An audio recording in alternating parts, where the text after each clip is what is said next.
Hello everyone, welcome back. In this lesson, we will see the relational operators in set with the symbols. The double equal symbol is read as is equal, and this relation operator returns a boolean stating whether the set has the same elements as the other set. For example, if we compare set 19 with set 20, set 19 has the different elements with respect to set 20. Let us apply is equal operator on both the sets 19 and 20 and check whether they are equal or not. So set 19 is not equal to set 20.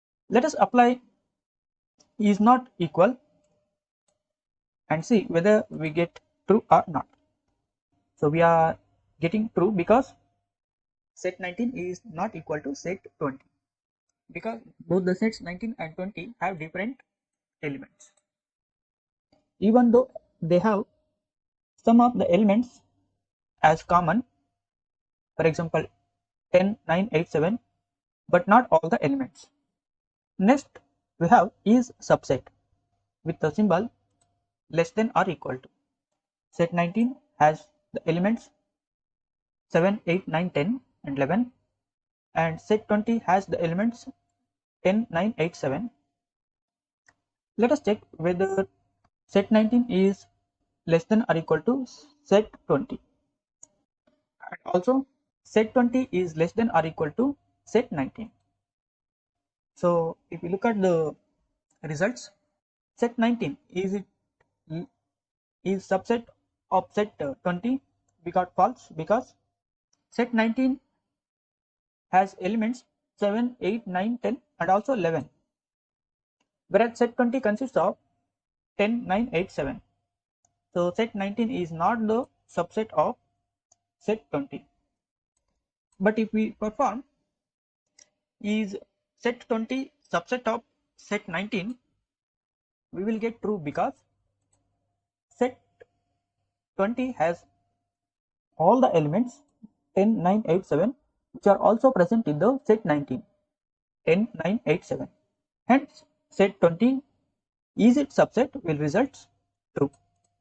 Next, we have is subset proper. Let us compare with the set 19 and set 20. Set 19 is subset proper with respect to set 20, and set 20 is subset proper with respect to set 19. We got false because here both the elements are equal. Both the elements of the set 19 and 20 are equal. 10, 9, 8, 7, 10, 9, 8, 7. Let us change set 19 with the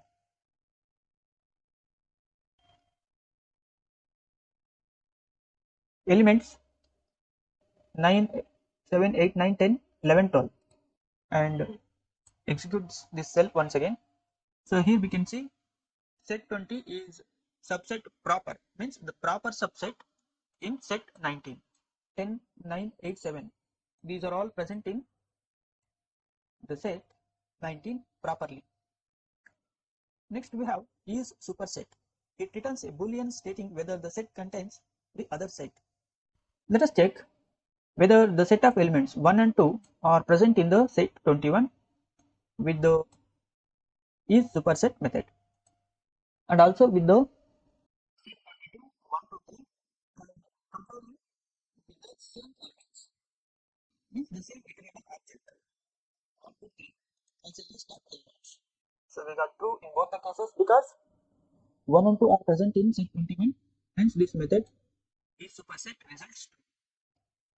Once again in set 22 we have 1 to 3 and we are also checking is superset with the iterable object 1 to 3. This iterable object also consists of the elements 1 to 3. Next we have is superset proper. Let us check whether 1 and 2 are present in the set 21 with the method is superset proper. And in the second case, set 21 with the elements 1, 2, 3, 4 and checking with the is superset method for the iterable object having the elements 1 and 2. And also for set 22 with the elements 1, 2, 3 and checking with the iterable object having the elements 1, 2, 3. So if we observe the last performance, set 22 with the elements 1, 2, 3, after applying is superset proper has returned false. This is because set 22 has the elements 1, 2, 3 and the iterable object also has the same number of elements 1, 2, 3 and with the same elements and the same number of elements also 3 elements, here also 3 elements. Let us change this back to 4 and see whether we get is superset true or not. Is superset proper, whether this is a proper superset or not. Let us run this cell. So here, look at here, we got true. So for is superset proper, there should be a larger elements, means large number of elements in the original set. So now set 22 has 4 elements, whereas the iterable object has 3 elements, but these 3 elements are present in set 22 also. But set 22 has the number of elements greater than the iterable object having the elements 1, 2, 3. Now this iterable object or this set becomes a proper superset in set 22. Hence we are getting true. So this is how is equal, is not equal, is subset proper, is superset and is superset proper works on sets in Python. Thanks for watching this lesson. In the next lesson we will see some of the built-in Python functions on sets.